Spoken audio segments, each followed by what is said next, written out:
Hello students, today we will be going to solve the 12th practical question of fire insurance claim. The link of the question has been given in the description box.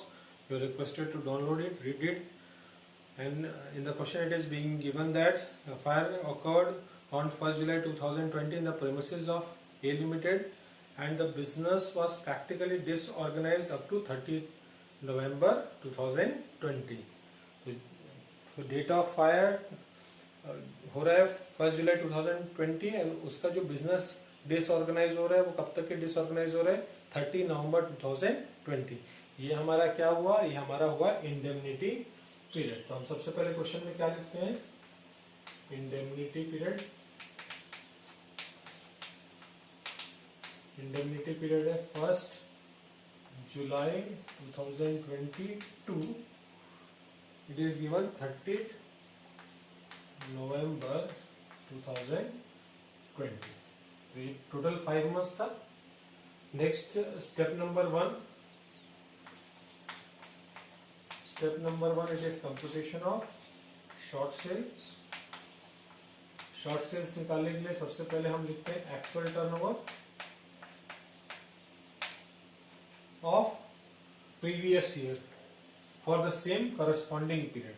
तो इस duration का previous year का जितना भी sales होगा वो हमारा क्या बनेगा, एक्चुअल सेल्स, एक्चुअल टर्नओवर। तो यहाँ पे मैं डेट लिख रहा हूँ, previous year of corresponding period 1/7/2019 to 30/11/2019। तो हम देखते हैं given actual turnover from 1 July 2000 turnover from 1st July to 30th November 2019, it is given how much, 2 lakh rupees it is given.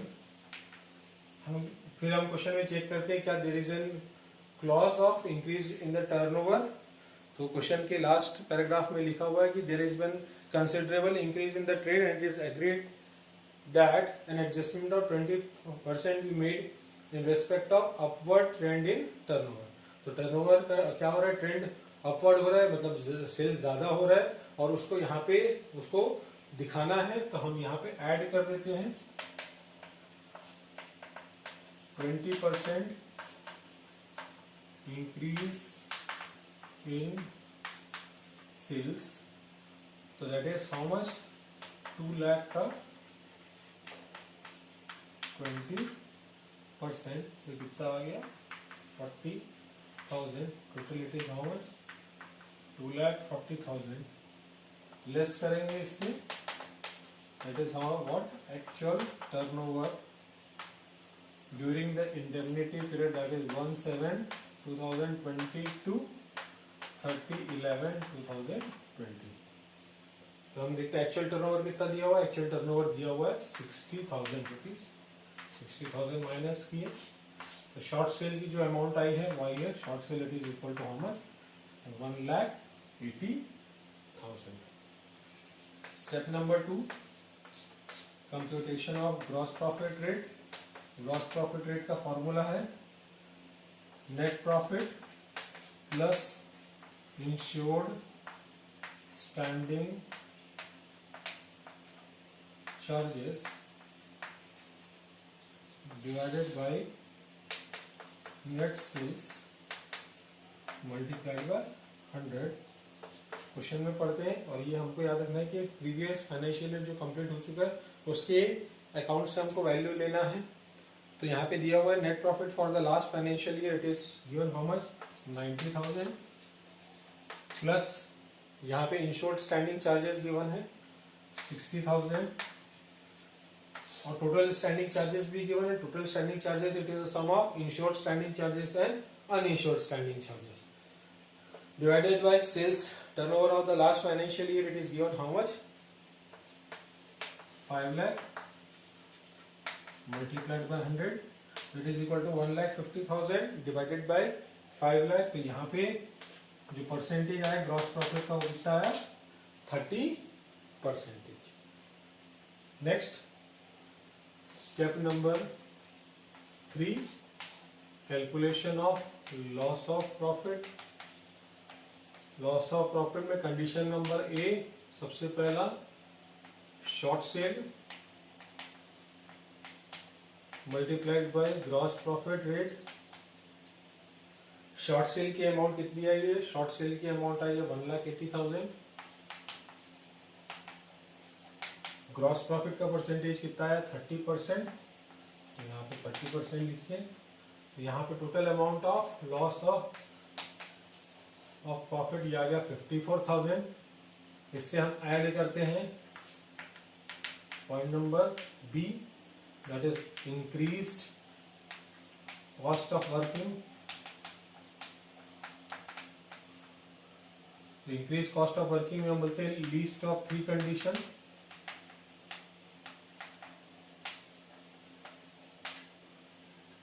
List of 3 condition में पहला condition होता है actual expenses. हम check करते हैं क्या इंक्रीज कॉस्ट ऑफ वर्किंग दिया हुआ है। तो यहाँ पे लिखा हुआ है the company incurred additional expenses amounted to 99,000 which reduce the loss of turnover. लेकिन वो 9,000 का एक्सपेंसेस करने से कितना जो टर्नओवर का लॉस है उसको रिड्यूस किया गया, ये क्वेश्चन में दिया हुआ नहीं है। तो यहाँ पे हम सबसे पहले लिख रहे हैं एक्चुअल एक्सपेंसेस आया कितना? 9,000। पॉइंट नंबर 2 हमारा बनता है gross profit on sales avoided through increased cost of working. तो यहाँ पे उस एडिशनल एक्सपेंसेस करने से कितना अमाउंट ऑफ सेल्स बढ़ गया है वो हमको क्वेश्चन में दिया हुआ नहीं है। क्वेश्चन में सिर्फ इतना बताया है कि ये 9,000 का एक्सपेंसेस करने से जो टर्नओवर का लॉस हो रहा था, मतलब जितना टर्नओवर कम हो रहा था उसको हमने बचा लिया। इसका मतलब कहीं ना कहीं 9,000 एक्सपेंसेस करने से हमारा टर्नओवर क्या हुआ? इंक्रीज हुआ।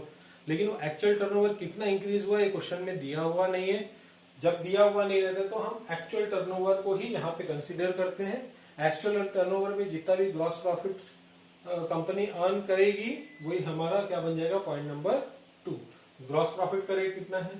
30% डिवाइडेड बाय एक्चुअल सेल्स का अमाउंट कितना है? 60,000। तो यहाँ पे अमाउंट कितना आया? 18,000। और पॉइंट नंबर 3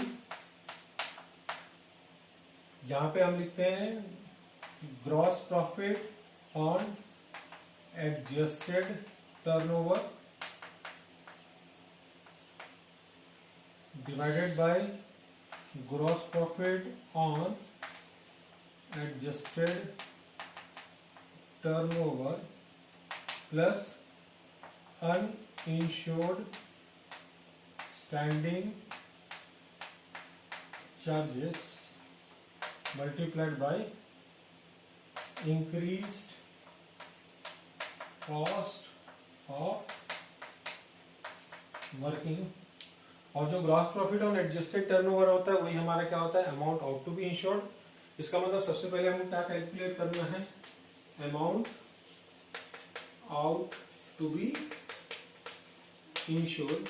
उसका हमारा फॉर्मूला होता है gross profit on adjusted turnover.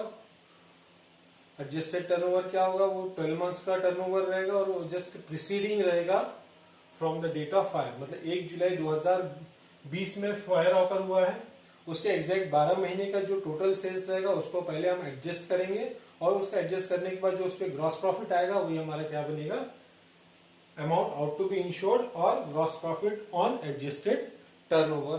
तो हम चेक करते हैं, यहाँ पे दिया हुआ है turnover for the year ending 30 जून 2020 कितना गिवन है? 5,50,000। 5,50,000 का जो सेल्स हुआ है वो 30 जून 2020 के पिछले 12 महीने तक का सेल्स है। तो हमने यहाँ लिखा सबसे पहली बात तो ग्रॉस प्रॉफिट का परसेंटेज है 30%। Turnover for preceding 12 months from the date of fire की वैल्यू है 5,50,000। और अगर उसमें एडजस्टमेंट करना है, इसका मतलब एडजस्टमेंट होगा इंक्रीज का, तो यहाँ पे 20% सेल्स इंक्रीज हो रहा है तो हमने प्लस किया 20% ऑफ 5,50,000। तो ये 20% इसका सॉल्व किए तो ये आ गया 1,10,000। 1,10,000 प्लस 5,50,000 इट इज 6,60,000। 6,60,000 का 30% ये आ रहा है कितना? 1,98,000।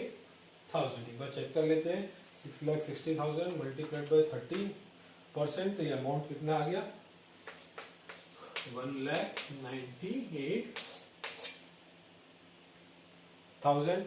अब हम यहाँ पे सॉल्व करते हैं। Gross profit on adjusted turnover आया 1,98,000 divided by 1,98,000 plus uninsured standing charges. तो यहाँ पे क्या क्वेश्चन में गिवन है, टोटल स्टैंडिंग चार्जेस दिया हुआ है 72,000।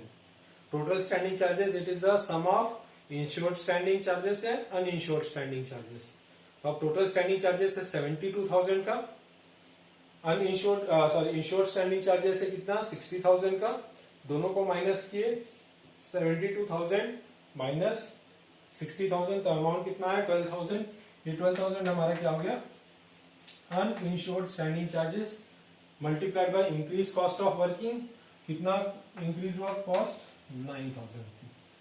फिर हम कैलकुलेट करते हैं कितना अमाउंट आ रहा है, तो 1,98,000 मल्टीप्लाइड बाय 9,000 डिवाइडेड बाय, दोनों को प्लस किए तो ये आ रहा है 2,10,000, तो डिवाइडेड बाय 2,10,000, तो ये आ रहा है आंसर 8,486।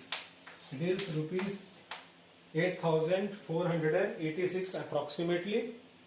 हमने 3 कंडीशन सॉल्व किया, 3 कंडीशन सॉल्व करने के बाद लीस्ट कौन सा है, पहला है 9,000, दूसरा है 18,000 और तीसरा है 8,486। Least of the thing is 8,486, तो हमने इसको क्या किया, प्लस किया 8,486, यहाँ पे इसका टोटल किया, ये आ गया 62,486 लेस करेंगे सेविंग इन स्टैंडिंग चार्जेस।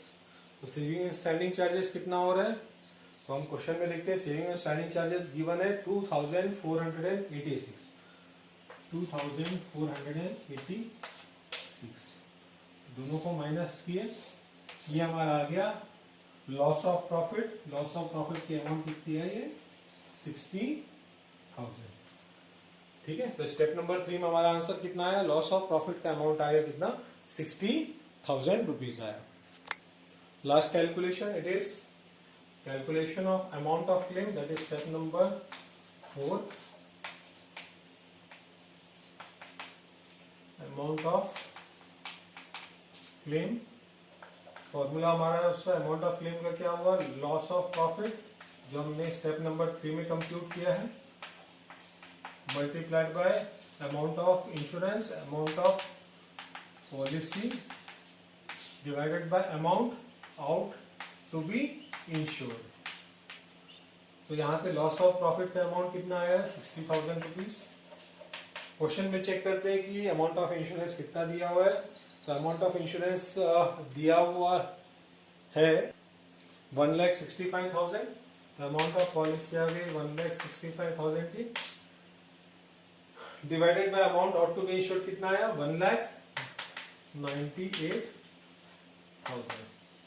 तो अब हम कैलकुलेट कर लेते हैं, that is 60,000 multiplied by 1,65,000 divided by 1,98,000।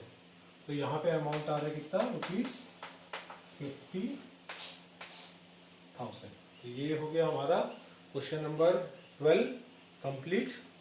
Next class में हम नेक्स्ट क्वेश्चन सॉल्व करते हैं। आज के लिए इतना ही, थैंक यू।